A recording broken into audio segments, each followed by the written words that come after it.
you hit that stage where you're in this battle, you're in a toxic relationship. Tell us just briefly about what went on in your life at that point. Because here you were, this Christian, this warm-based Christian, Yeah. and somehow you went a different direction. Oh, yeah.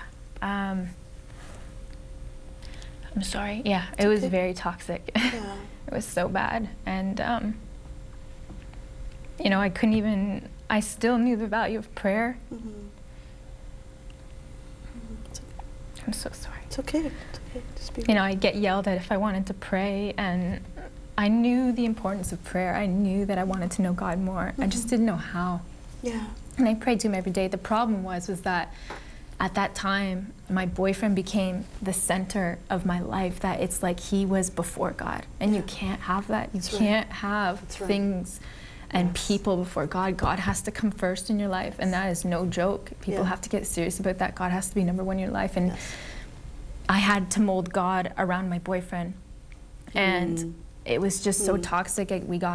He got involved in drugs. Our relationship was, first of all, built on lies and possessiveness and jealousy and obsession. And I always remember my friends saying, you know, when I was younger, love is very blind. And it's really not. Obsession's blind. Obsession can be deceiving because obsession makes you think you love that person, but love sets you free. Christ's love sets you free. And it was such a toxic relationship, and I had been cheated on multiple times. And I'm not going to sit here and say that I didn't have a part in our relationship falling apart, because we're all human. We all make mistakes. We all live in a fallen world.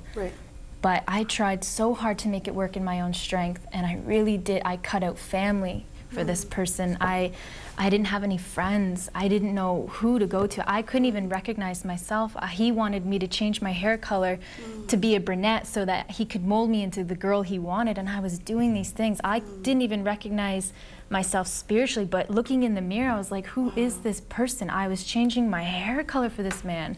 I was down to, you know, 100 pounds. I couldn't eat. Our money was being spent on drugs. It was just such a mess, and the poor thing, you know, he was a mess as well. Absolutely. So, I mean, when you don't have God in your life, this is the kind of stuff that goes on, and I felt like I had no way out. Wow. And that can be, actually the Bible talks about that. That's a Jezebel spirit. It's a controlling spirit that can really hold you captive. And I was so captive. I was so trapped. I was so trapped. Yeah. I was definitely trapped there. Wow. Now, in the midst of all of this, was there somebody that helped you in your need of healing and change? Tell us a little bit about the steps of how you got to where you were now in respect to who was it that that was a great mentor for you? God had. This is how amazing our God is that even when you turn your back on him, and I'd put people before him and things before him, he's still so faithful. Yes, and you know, he used my parents, out of all people, the very people I cut out, the very people that I cut out of my life, he used. And this person moved away and left me, and my parents brought me back home, and God used them in such amazing ways. And you know, he revived me through my parents. And not to say, at that point I still wasn't walking right with God, but he had brought me back to life. And he definitely used my parents. And my mom would rock me to sleep at 1 in the morning because I couldn't sleep. I would shake at night because I was just so lost. I was so blinded by this person. And my mom and my dad would rock me and talk to me, and I would just at the drop of a hat start crying. I'd be watching a movie and start crying. I'd walk down the street and start crying. And it was really a sad time in my life. God was healing you. Absolutely. And using your precious parents. I was getting it out. I was getting it all out. And precious parents, your parents are still around? Yes. Yes. And we just want to say, precious parents, thank you so much for being such awesome, awesome parents. Because there's a lot of people out there that don't have those precious parents to support their children. And we just want to thank you for standing in the gap for Noelle. You're awesome. So through this, you stayed with your parents. They nurtured you. Yes. And till you gained strength. And then all of a sudden, you felt like the eagle, you're ready to fly, and you decided to go to this big fat city. Yes. And where did you go?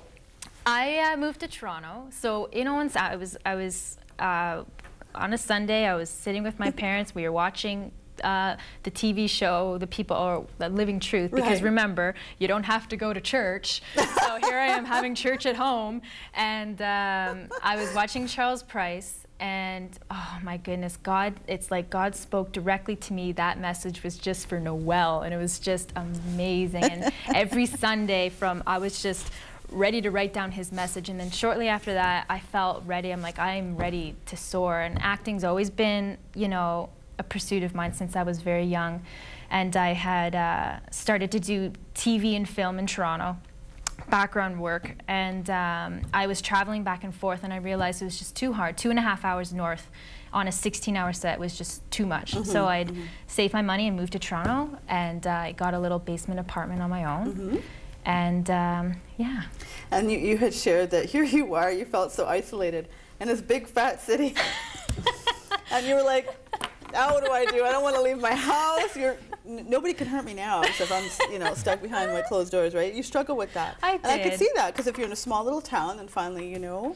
I was trying to live the exact opposite now. I was like, I thought, okay, now I don't want to hurt anybody. I don't want to hurt nobody. I don't want to get involved in anybody. I don't need friends. I just need myself right now. I'm going to pursue acting. And I became completely selfish and became like a hermit. I stayed inside. I didn't want to do anything. I'd go back, I'd go to work and then come home, go to work, come home, and that was my life. And God doesn't want that either. No. God doesn't want you to be confined to a space. Right. Isolation, exactly. Yeah. So it was snowing outside, so I was just on my way home, because I actually moved right down the street from People's, and I didn't even know I was down the street, but it's the way God placed it. Absolutely. But I was just walking home, and I hear this voice, Noelle, Noelle, Noelle, and I was like, who is that? So I'm looking ahead, and it's Marco, and it's like pouring down snow. He's got his hood on, I've got my hood on. And he was dropping his sister off at the subway, and I could see like the beaming lights of like the street lights just beaming on his face. And I'm like, wow, that's pretty. Like, it's just so. And did you sense the connection then? Absolutely. Did you? There was just something about him, just something so peaceful and secure and comfortable. And I've never had that. It was just. It was wonderful. God spoke to my heart, and he picked me up and he gave me a hug, and he's like, do you need a ride home? And I was like, no, thanks. And went home, and then the next day was actually our spirit weekend, which is where everybody gathers for the weekend. And that's when I really got to know him. Marco, you really were such a gentleman on how you reached Noelle and how you approached it, because you knew that Noelle struggled with a serious abusive relationship, a controlling relationship. And it's a scary thing for a woman now, even though she connects with the man and knows it's a good thing. There's still a lot of insecurities, a lot of fears. And so when you actually, I'd say ministered, but when you actually proposed to her, it was a very special moment. How did you do that? It was the Alpha course has, I guess, a follow-up. It's called Life Worth Living. And I remember, because it was a Monday night, and actually I picked out a ring already. And as I was heading back up, I was actually going to save it till like Valentine's to give it to her. It was like beginning of January. But I just had it in my heart, I'm like, what am I waiting for? I don't want to wait anymore. And so I remember going into, there was probably about 30 or 40 people. And I just got up there, and now she's used to this, because normally I tend to give my testimony a lot just to really help out people, especially that are going through this course. Absolutely. So I remember getting up there and just going through my testimony, and as I was getting to the end, I was just talking about how amazing God is, that really, when you really first seek God's kingdom and His righteousness, all things shall be added. And that is one thing that for me, God knew my heart, my desire was one day to meet someone and to marry, and it's like I didn't have to go anywhere. I didn't have to look for that person in a bar or a club.